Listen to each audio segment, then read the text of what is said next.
गांव गांव में सवाल किए जा रहे हैं। गोदी मीडिया का जो खेल है वो समझ चुके हैं। जो हिंदू मुसलमान का मुद्दा है, दूसरी जातियों का क्षेत्र का मुद्दा है, जो फर्जी राष्ट्रवाद की बात है, तो मुद्दों को अब की बार का जो चुनाव है वो मुद्दों के ऊपर है। और पूरे देश ने ये मूड बना लिया है, हरियाणा ने मूड बना लिया है, वो जो बीजेपी को हराएगा उसको लामबंद होकर के वोट पड़ेंगे।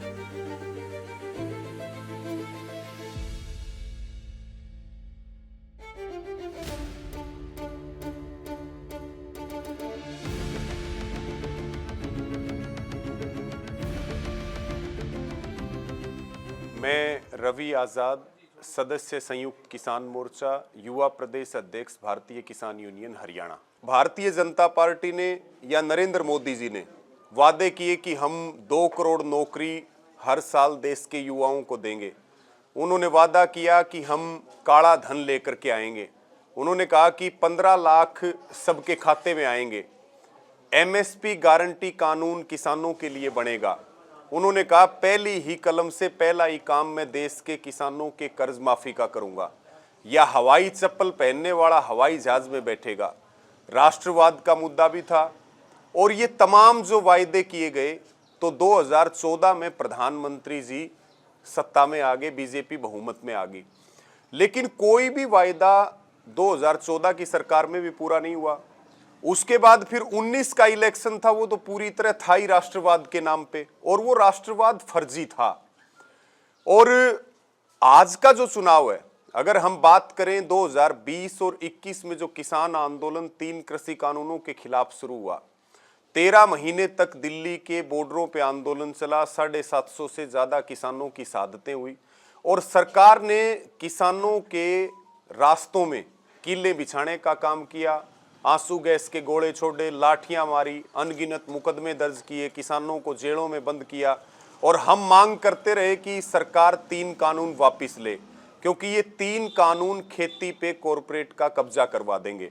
13 महीने तक आंदोलन चला और पूरे देश को ये पता चला कि प्रधानमंत्री जी वोट तो देश की जनता के ले रहे हैं, लेकिन वो काम अपने मित्रों के लिए, अडानी अंबानी के लिए और उद्योगपतियों के लिए कर रहे हैं, क्योंकि लगातार सार्वजनिक क्षेत्र की जितनी संस्थाएं थी वो धीरे धीरे बिक रही थी इस देश में।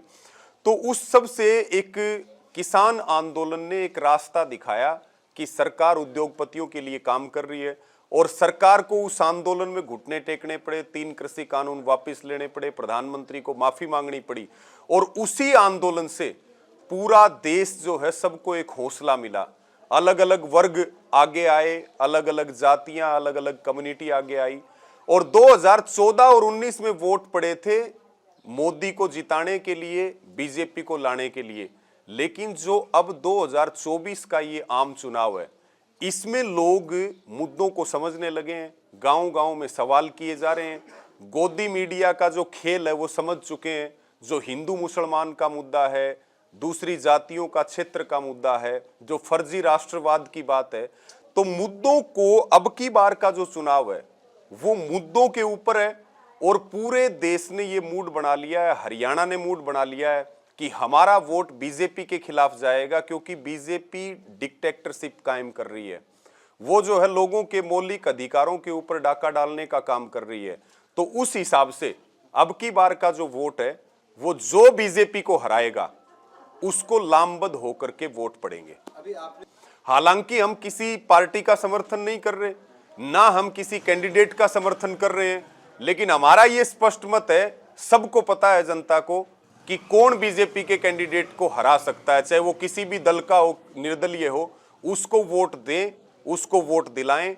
और इसी मुहिम के तहत अगर हम हरियाणा की बात करें तो अलग अलग जिलों में हमारी किसान मजदूर पंचायतें चल रही हैं, और उन पंचायतों में तमाम जो सक्रिय आंदोलनकारी हैं, संगठनों के जो कार्यकर्ता हैं, और गांव गांव में जाकर के हम सबसे अपील कर रहे हैं कि अब की बार का जो वोट है वो देश के लिए आपको देना है, वो बीजेपी के खिलाफ आपको देना है, और बीजेपी के प्रत्याशी को आपने हराना है, ताकि इनकी सरकार केंद्र में ना बन सके। तो इस प्रकार की मुहिम पूरे हरियाणा में चल रही है। एक हमारा कार्यक्रम चल रहा है सवाल पूछने का। जब भी बीजेपी का प्रत्याशी या जेजेपी का प्रत्याशी गांव में आता है तो उससे सवाल किया जाता है कि आपने एमएसपी का गारंटी कानून क्यों नहीं बनाया, आपने किसानों की कर्ज माफी क्यों नहीं की, जबकि आपने उद्योगपतियों के 16 लाख करोड़ रुपए माफ कर दिए। आपने जो युवा किसान शुभकर्ण था, आपने उसको गोली क्यों मारी। आपने किसानों को दिल्ली क्यों नहीं जाने दिया। आपने अग्निवीर योजना को क्यों लागू किया। इलेक्ट्रोल बॉन्ड का जो मुद्दा है, इन तमाम मुद्दों पे गांव-गांव में सवाल पूछे जा रहे हैं। बीजेपी और जेजेपी के प्रत्याशियों के पास कोई जवाब नहीं है और वो फिर गांव से दूम दबा करके भाग जाते हैं। बहुत सारे गांवों में नो एंट्री के बोर्ड लगे हुए हैं। हरियाणा के कई गांवों में नो एंट्री के बोर्ड लगे हुए हैं कि इस गांव में बीजेपी और जेजेपी के प्रत्याशी ना आए, क्योंकि इन्होंने हमारा वोट लेकर के हमें धोखा देने का काम किया, छल किया। जिस गांव में हम बैठे हैं, नीमड़ीवाड़ी, यहाँ पिछले दिनों बीजेपी के प्रत्याशी जनसभा करने के लिए आए थे और सब गांव के लोग यहाँ बैठे हुए हैं। तो उनसे सवाल किए तो उन्होंने सवाल का जवाब नहीं दिया और वो वहां से उठ करके चले गए। हमने दुष्यंत चौटाला को कहा या तो सरकार चुनो या किसान चुनो, तो उन्होंने उस समय सरकार चुनने का काम किया और पैसे कमाने का काम किया। किसानों के ऊपर लाठियां पड़ती रही, मुकदमे दर्ज होते रहे। उनके पिताजी जो अजय सिंह चौटाला हैं, वो ये कहते रहे कि किसान आंदोलन तो एक बीमारी थी। दुष्यंत चौटाला ये कहते थे कि 3 कानून कभी वापिस नहीं होते हैं, कानूनों में बदलाव जरूर हो सकता है। और उस समय दुष्यंत चौटाला ने हरियाणा के साथ बहुत बड़ा धोखा किया। आज हरियाणा में दुष्यंत चौटाला की छवि एक गद्दार की है, जिसने वोट लेकर के जनता को धोखा देने का काम किया है। हालात ये है कि जिस भी गांव में दुष्यंत चौटाला जा रहा है, 4.5 साल सरकार में रहने के बाद हर गांव में दुष्यंत चौटाला का विरोध हो रहा है, उससे सवाल पूछे जा रहे हैं। हरियाणा में तो अब लोग कहते भी हैं, सोशल मीडिया पे भी आप देख रहे हैं कि जो जुआरी होता है वो अंतिम दाव में मंगलसूत्र को ही लगाता है।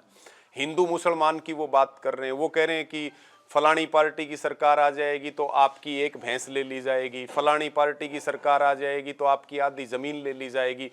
जब आपने 10 साल तक सत्ता में आप रहे हैं, आपने एक वायदा पूरा नहीं किया। आपने देश में सांप्रदायिकता का जहर घोलने का काम किया है। आपने कॉरपोरेट को फायदा पहुंचाने का काम किया है। आपके पास गिनाने के लिए 5 काम भी नहीं है। आप आज भी 70 साल पुरानी बातें देश को याद दिला रहे हो, लेकिन 10 साल पहले आपने क्या वायदा किया था आपको याद नहीं है। इसका मतलब आपको डॉक्टर की जरूरत है जो आपका इलाज कर सके।